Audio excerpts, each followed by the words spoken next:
essa ideia, essa noção técnica como chega aí, tá? E na pandemia deve ter demonstrado muito que as pessoas estavam preparadas para isso.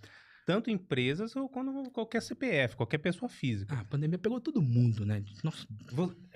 Esse seria o melhor exemplo para falar o que é uma reserva de emergência, né? Seria a pandemia. Ninguém sabia quanto tempo ia durar. Uhum. Não, um mês a gente volta. Um mês, ficou 2 anos parado. Não, mas tem gente que não tinha um mês de reserva de emergência. Ah, cara. Não tinha nada. E aí?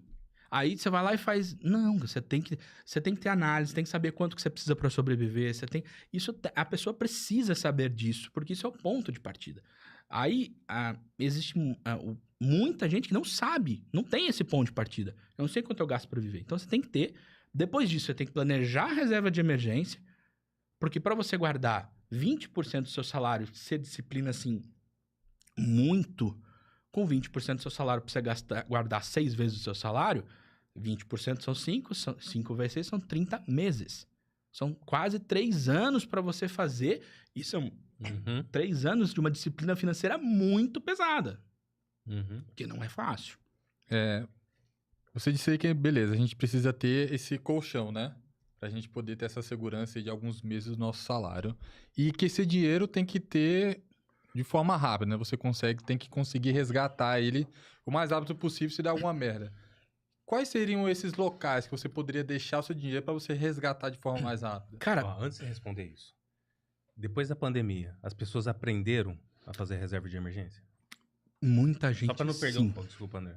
Muita Aprendeu? gente, sim. Empresas também? Também. Mas a grande maioria de quem sofreu, não. Porque eles ainda têm empresas ainda se recuperando da pandemia. A pandemia, estima-se que vão ser de 5 a 10 anos para a gente recuperar plenamente os efeitos dela no mercado financeiro. Tá? Então, ainda não deu esse prazo. Tem muita gente que ainda não se recuperou. Porque... recuperar. Outra coisa é ele entender que ele precisa fazer a reserva de emergência. Outra coisa é ele se recuperar disso, né? Porque o estrago foi tão grande que empresas de 20, 30 anos de mercado quebraram. Sim. Tá. Mas assim, aqueles que conseguiram começar a caminhar entenderam a necessidade, só que entenderam da pior maneira possível. Você cria respeito, ou é pelo amor ou pela dor. E os caras criaram pela dor.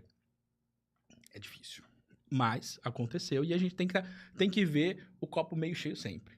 Aconteceu, foi um problema, uma fatalidade, pegou o mundo inteiro. Vamos sobreviver e vamos aprender com isso. Pode ser que se, Deus me livre, acontecer de novo, as empresas, né, teoricamente, vão estar mais preparadas, né? Mais estruturadas, porque, como você falou, pegou todo mundo de surpresa. Muita gente não estava preparado. Se a pessoa aprendeu a lição, consequentemente, se acontecer algo, Deus me livre, não aconteça, mas se acontecer, pode ser que as pessoas sejam mais preparadas, né? É que assim, isso é uma questão cultural nossa, no Brasil. No Brasil, a gente não... culturalmente, a gente não prevê, não imagina coisas, não se planeja. É muito difícil. Quando a gente fala de análise de disciplina financeira e saúde financeira, entra numa coisa que o brasileiro não faz. O brasileiro tem horror de pagar seguro, por exemplo. Em outros países mais desenvolvidos, você tem seguro para tudo. Então, no Brasil, a gente paga um seguro contrariado, mas não. O seguro ele é uma maneira de você ter um compromisso para que, numa emergência de algum bem, você tenha reposição. Mas se você estivesse fazendo a poupança, você já teria seu seguro. Você não precisaria recorrer a uma seguradora. Mas quem ainda não tem, faz o seguro. Então, é uma questão cultural. E pegou desprevenido o Brasil porque não tinha... O país, de modo geral, a qualidade da educação não traz disciplina financeira. Então, culturalmente, o Brasil não tem isso. Então, a pandemia veio mais de frente com isso mesmo, sabe? Hoje a internet tem informação de graça aí, né? De tudo quanto é tipo. Então, as pessoas elas conseguem buscar informação para isso. Mas você acredita que essa educação precisa vir bem antes? Não a pessoa já crescer sabendo do que ela precisa fazer financeiramente? Porque depois que você leva o tombo, é fácil você entrar na internet, entrar no YouTube e procurar alguma coisa para você aprender. Mas se a pessoa aprender isso antes, né? A pessoa passa metade da vida na escola. Se ela aprendesse lá, seria bem mais fácil, né? Como eu falei, é cultura. E a cultura leva gerações para você mudar, tá? Mas a partir do momento que nós, nossa faixa etária ali, dos 30 aos 50, que é predominantemente os mais ativos e tal. Nós estamos tendo filhos e estamos formando. Se a gente forma esta nova geração preparada para isso, quando chegar a vez dele, talvez seja mais fácil para que eles compreendam isso mais fácil. Então, a minha função enquanto pai é ensinar para minha filha, para a Gabi, o conceito básico de economia e de finanças.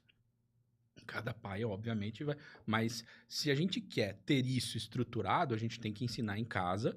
Consequentemente, em algum momento isso vai chegar na escola. Consequentemente, vai chegar em adultos mais preparados, sem precisar dar a cabeçada para aprender.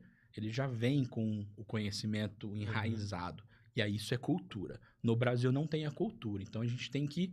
É algo que você vai plantar uma semente agora para que o teu neto colha lá na frente. Mas a gente tem que implantar isso agora. Alguém tem que começar, né? Exatamente. Arar o terreno é mais difícil para plantar. Depois que a planta que é só aguar, é mais fácil, né? Mas para quem planta semente, o trabalho é mais árduo. E no Brasil a gente está nessa fase. A grande maioria das pessoas não tem esse conhecimento. Então a gente tem que plantar a semente agora. E a função é individual. É eu, você em casa, fazendo, estimulando esse conhecimento, tá? Para que isso cada vez mais pessoas tenham isso enraizado e a gente pare com o problema financeiro, de modo geral. E aí o país fica, de modo geral, mais tranquilo, mais confortável. Não é isso?